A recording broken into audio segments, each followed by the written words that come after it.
Hey there, everybody. Welcome to today's Get Ready for Greatness Lunch and Learn workshop. I'm Richard Cuff, president of CTI Marketing, and I want to thank you for hanging out with me now for day 16 of my 21 days to greatness, as we are now in our third module, the seven habits to greatness, and we're on day day two, or the second habit to greatness, which is the habit of releasing. So let me share my screen, and we're gonna just jump right on in here. All right. So in this Get Ready for Greatness Lunch and Learn workshop, I want to before we get started, I want to remind you to log on to getreadyforgreatness.com, create your free coaching profile. There you can download the workbook and get a bunch of extras. The workbook and the try out the program for only at 40 days. I've extended it for 10 days. So rather than just 30, you can try it out for 40 days. If you decide you want to continue, you can use as a credit the $49 that you pay to move forward. If not, the $49 is all you pay for the entire program going forward to keep access to our Concentel Mobile Cultural Capital Marketplace, the shopping portal. You can earn points. Also, you will become part of our crowdfund investment um, community, if you will, because we'll be introducing in the coming months various companies that you'll have the opportunity to support and invest in from the ground up. One of the greatest examples that I love to use is the company Snap that gave us Snapchat, the app. In their initial round of funding, when they were seeking funding from private investors, they were selling shares of stock at 1 penny a share. So a Catholic school out of California bought 1.5 million shares. That was $15,000. 5 years later, 2017 or so, they sold those shares for $34 a share and made $34 million from that 10,000 of that $15,000 investment. So in essence, every $100 returned them $340,000 simply by getting in on the ground floor of a investment in a company that took off. Now, will every company do that? Absolutely not. But how many do you need to be successful to make up for a lot that aren't successful? But because we are working closely with the coaching and um, the entrepreneurial development process within the incubators, we are giving these businesses every opportunity to be successful. Maybe they won't be the next unicorn, come out being worth $1 billion, but most certainly they'll be big enough to hire people from within their community and return a pretty good return back to their investors. So we're building very carefully, building this cultural capital marketplace with people that are community minded, entrepreneurs that have a desire to be successful for the purpose of being a blessing to their communities. And we're creating a new mindset. So that's what Get Ready for Greatness is about. Remember, God said, I will make out of you a great nation. I will make your name great. You will be blessed to be a blessing. And that's regardless of what it may look like on the surface, that is what is unfolding right before the eyes of the believer. So let's get started. We're going to jump right in, and um, with um, today's training, the PS Factor 21 Days to Greatness. In this particular time, we're talking about the Greatness Zone. I've been discussing it for the last couple of days. I want to continue with the Greatness Zone. I'll go over the entire process for the Greatness Zone, but then I'm going to come back and focus on that shift from the fear zone from the comfort zone to the fear zone, and tie in what we talked about in the two previous modules, the 7 steps to overcoming adversity, and the very first module we discussed the progressive mindset. And then we'll talk about now that we're in the third module, we'll focus today on the habit of releasing. So let's talk about the greatness zone. The greatness zone basically has five core segments, but there are the two on the outside. To the Just think about it. To the far left, beyond the first zone, is the mediocrity zone, and then to the far right, before you get into the greatness zone, is that miracle zone, but miraculous zone. But then we got the comfort zone, the fear zone, the knowledge zone, the growth zone, and that's where we come into the miraculous zone, and then to the greatness zone. But what I'd like to do is pull mediocrity and the miraculous zone out, and sort of let you know that those zones are kind of always in existence in some sort of transition from one to the other one, because you can always slip into mediocrity. You can get so comfortable that you begin to accept mediocrity, but you can also get into that period where you're always expecting a miracle, always believing for a miracle.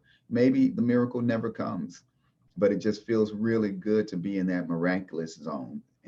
But those zones are designed to be transitional zones. The others that we're going to talk about are the ones that you can find yourself in and begin to take your mindset and begin to focus, become consciously aware. Remember those four laws of greatness: the law of consciousness, the law of awareness, the law of limitation. Those are the three that most people overlook because of this fourth great law, the law of attraction. Everyone is aware of the law of attraction, but we're not aware how the law of limitation balances the law of attraction. The law of awareness and the law of consciousness all work together to help you to manifest that thing that you are attracting to you with your thoughts. Remember, thoughts are things. We'll talk about that as well. So let's jump right in. We begin with the comfort zone. That comfort zone is that place of confidence where you feel safe, serene, secure. But then it leads to the fear zone, and that's a lack of self-confidence, seeking approval. You're affected by the opinions of others. You're finding excuses. And again, like I said, we'll come back to these two. Then the next zone is the knowledge zone, where you learn from your mistakes, deal with your challenges that you face, acquire new skills, and you can find contentment. Ultimately, you'll bring that comfort zone back into this place again, with the possibility of slipping into mediocrity and those miracles. And then there's the growth zone, where you find your purpose, you set new goals, you conquer your past, and you begin to live your dreams. But remember, even in the growth zone, you become comfortable there, and it becomes a comfort zone. Eventually, the growth stops, or you stop or you're forever growing, you're forever learning, but never coming to the knowledge of the truth. So you want to get to a point to where you do apply that which you have learned in the knowledge zone and through the growth zone into moving into the greatness zone. And you'll find that the greatness zone exists outside of all of these other things that you've experienced on the physical level, because it's taking you up to that spiritual level, that self within yourself. And now the process, it seems, begins all over again as you start to find your way into that greatness zone. And that's where the challenges can come, because now you can find yourself going through things that you've never gone through before, dealing with thoughts that you've never had before, um, uh, those finding things coming out of you that you never knew were there. All of that is what happens when you find yourself heading toward greatness. And yeah, it sort of flies in the face of everything that you believe. You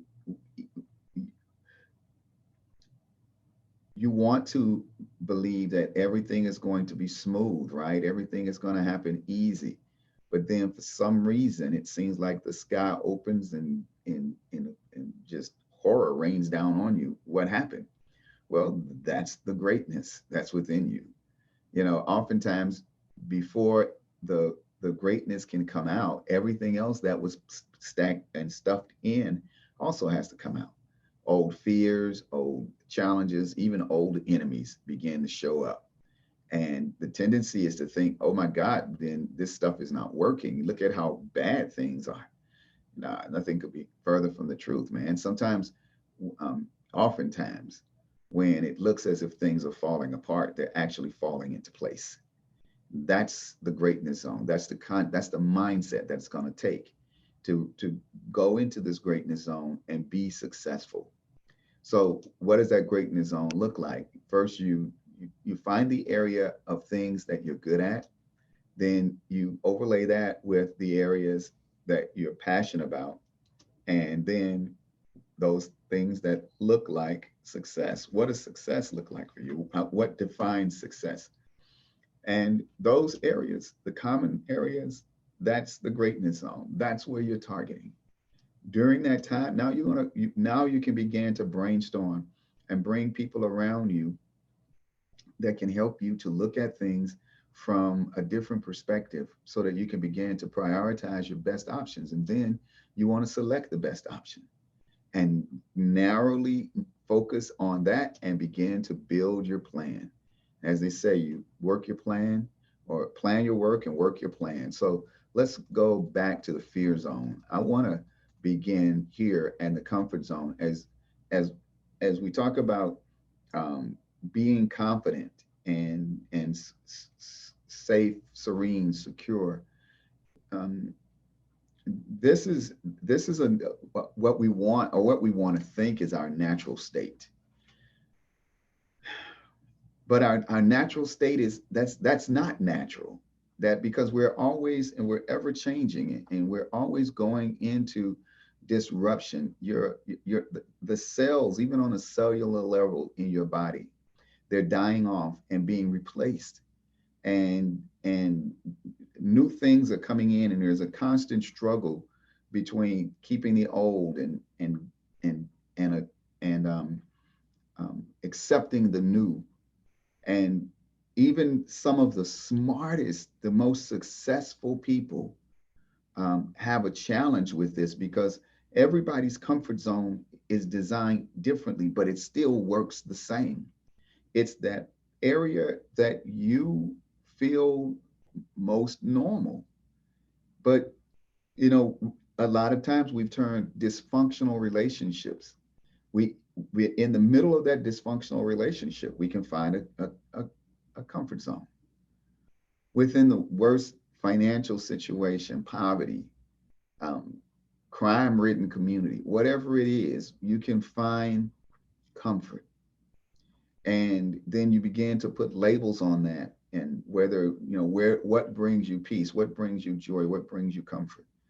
Everything from religion to drugs to bullying or whatever it is, you become comfortable with doing it, you become comfortable with receiving it, you become comfortable because maybe even you accept that it is what it is and I can't change anything, so I may as well become comfortable, and I may as well accept it and make the best of it. People say if life hands you lemonade or life hands you lemons, make lemonade. And then my wife showed me this post. It said, if life hands you lemons, ask for life's manager. Demand to see the manager because life messed up your order, right? You're not going to just go in there and say, well, that's, um, you know, I'll accept it. I'll take it. Especially if you know that you can demand better of life. And so the key is to leave that comfort zone or be ready to leave that comfort zone and move to the next level. In our first module, in first day of this 21-day journey, I talked about the mindset mentality balance. So your mentality is the way you think or the inputs into your thought process, and the mindset is the outputs, the manifestation of it, the the tangible. I can see what it is that you've been feeding on. So your mentality establishes your mindset. So if you have that caveman mentality, you have a fearful mindset.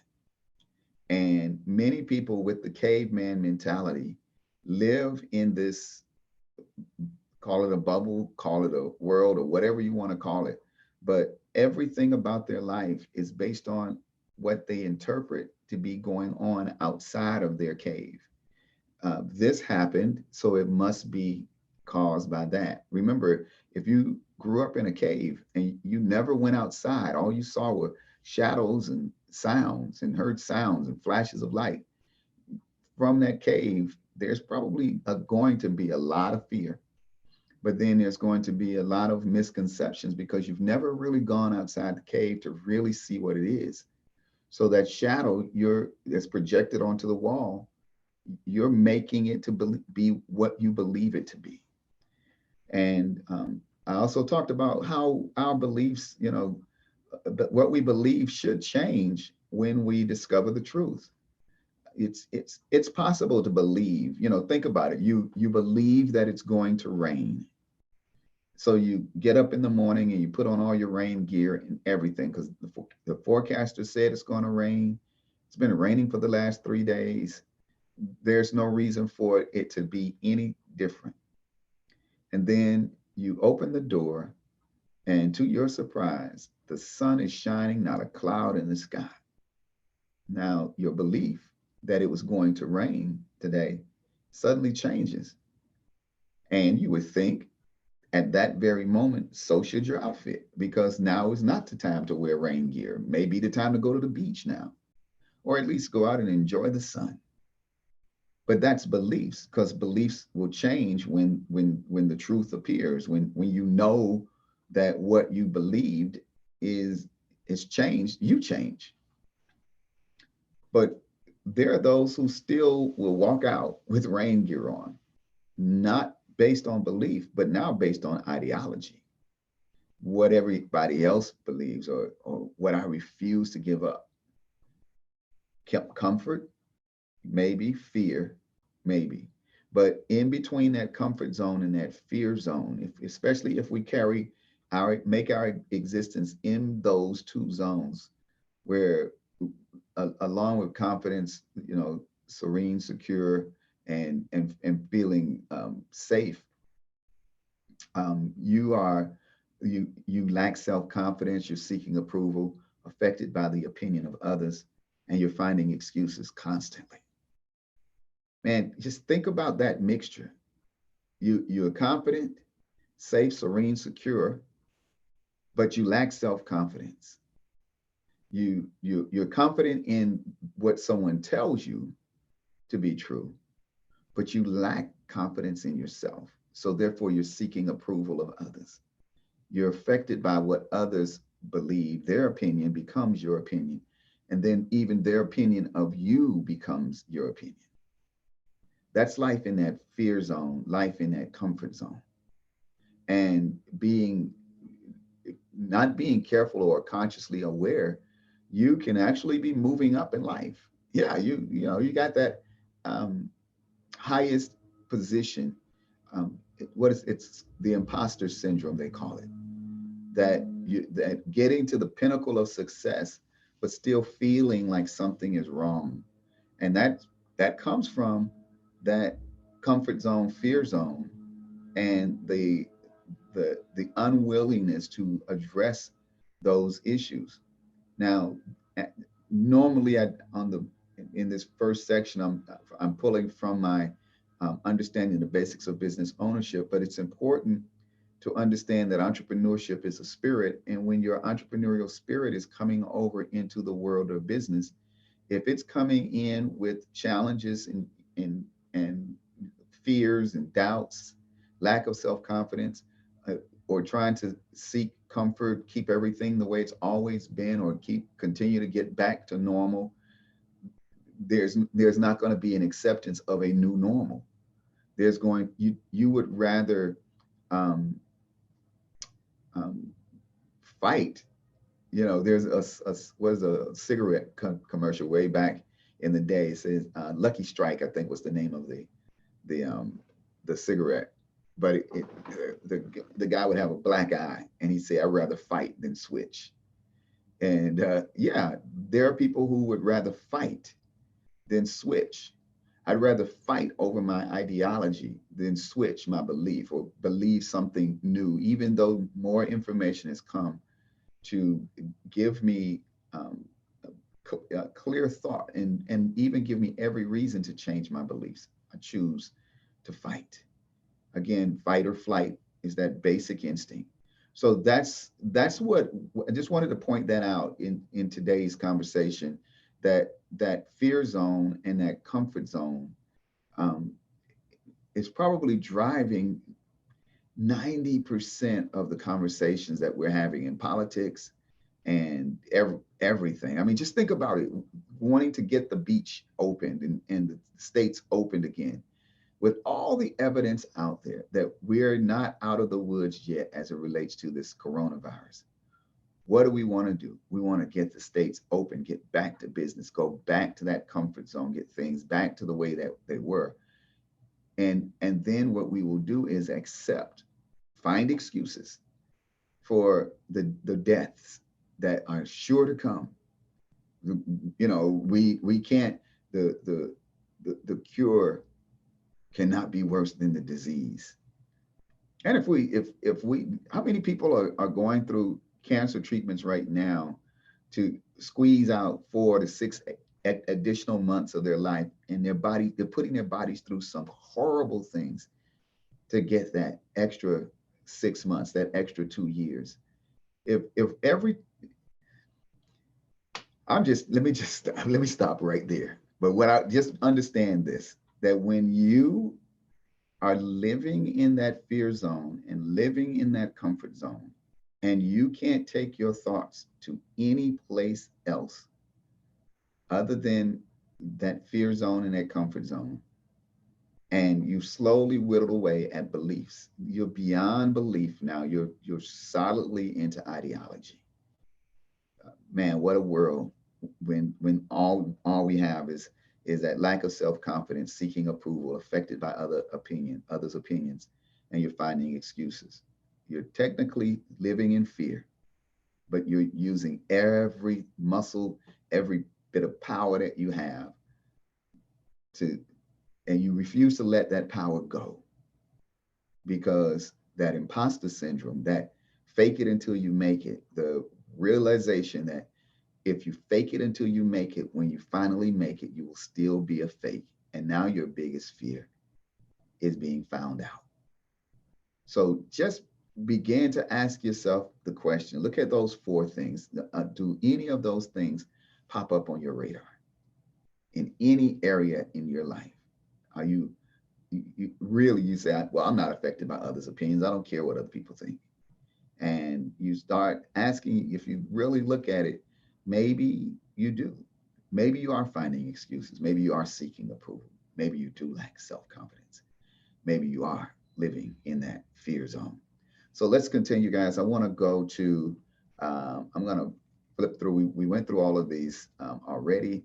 So let's go into the 7 habits to greatness, and I'll wrap up for today.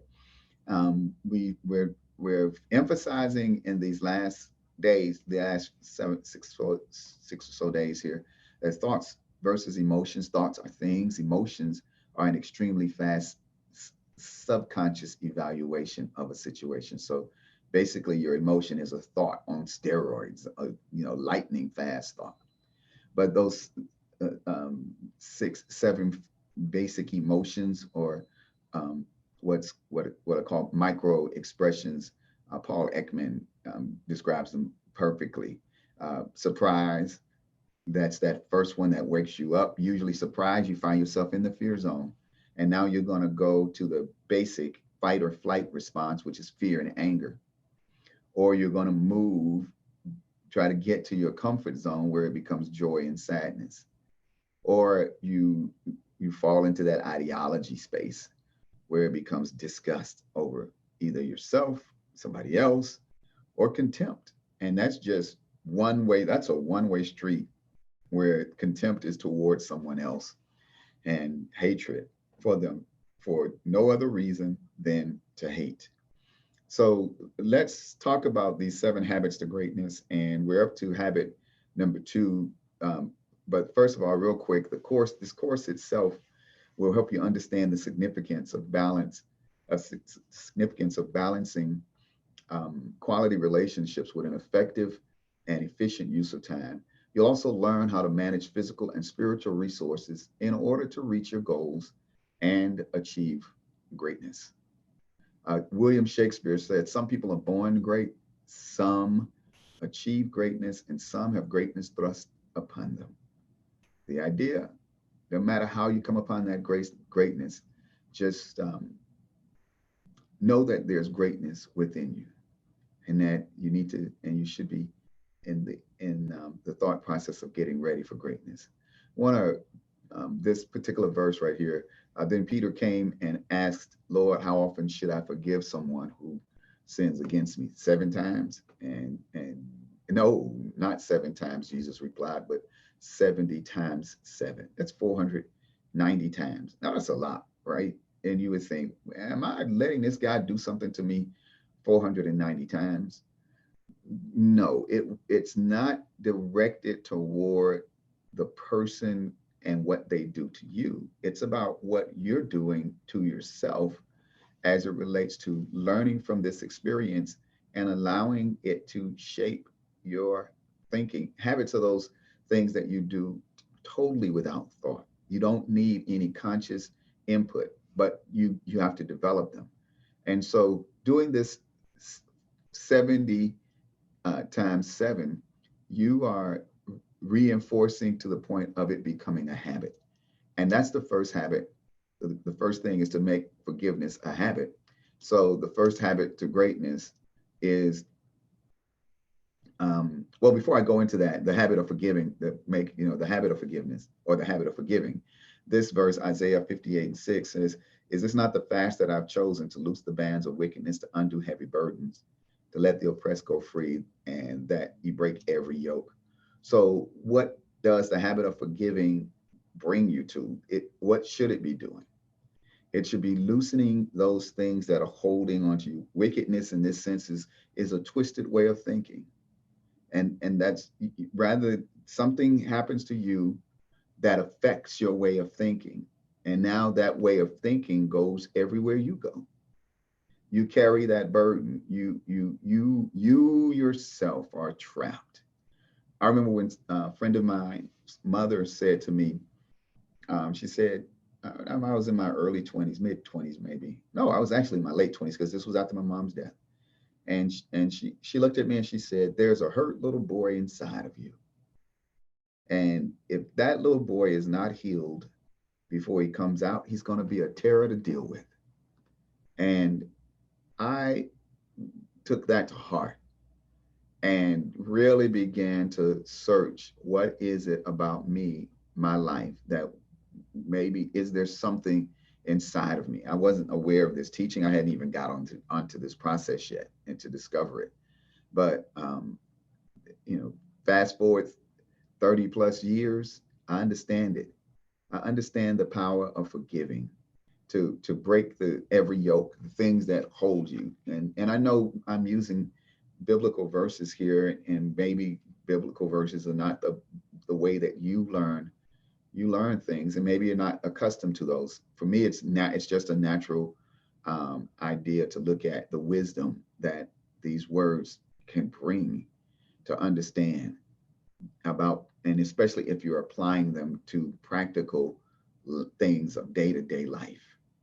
So that habit of forgiving, in essence, releases you, sets you free to move to the next habit, and that's the habit of releasing.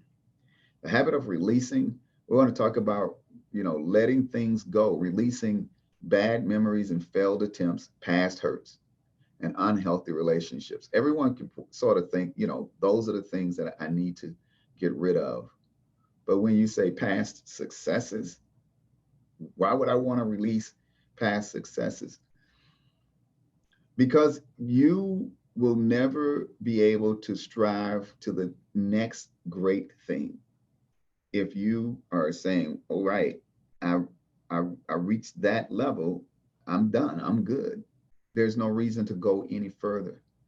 A lot of us are holding on to the good to our detriment, because we feel like if I let this particular memory go, or if I let that good thing go, even if I take this one thing off my resume in order to put another thing on my resume. It just, I don't look, it, something seems missing. So I'd rather have a 10-page resume than to let that particular thing go or leave it off.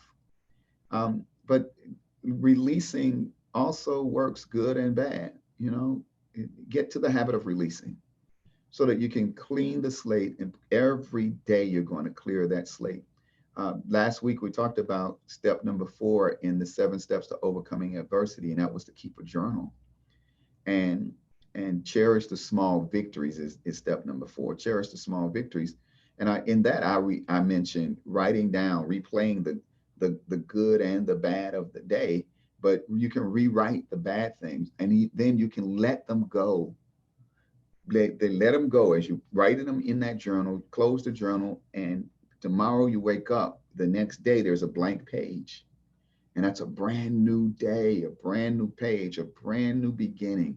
Start over fresh, and accept what the day has to bring, knowing that you're not carrying any of yesterday's baggage into the next day.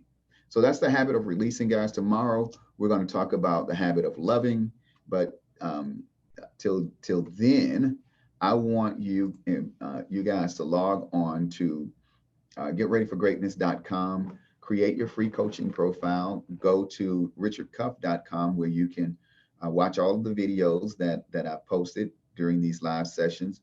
I'll begin to put the morning commutes on as well. And you can follow me at Richard Cuff on uh, Facebook, Twitter, and LinkedIn, and at Cuff the Comedian on Instagram.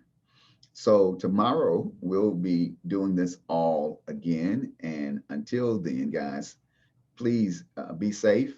Continue to be mindful of the fact that social distancing is helping to flatten this curve, washing your hands, being mindful of the fact that you, even though you may not have any of the symptoms, you can actually be spreading the virus. So if and if you've been practicing social distancing for the past 2 weeks and you're healthy, chances are you're not spreading it. And if we can just continue to do that till we can get a handle on this thing, um, um, we'll go back to our new normal. But I just point to um, the fact that we take our shoes off at the airport, after 9/11. We never went back. So I don't think we're going to go back to life before coronavirus, or at the very least, not right away. So you know, let's let's be mindful of the challenges that we all are facing, and let's take care of each other. Till tomorrow,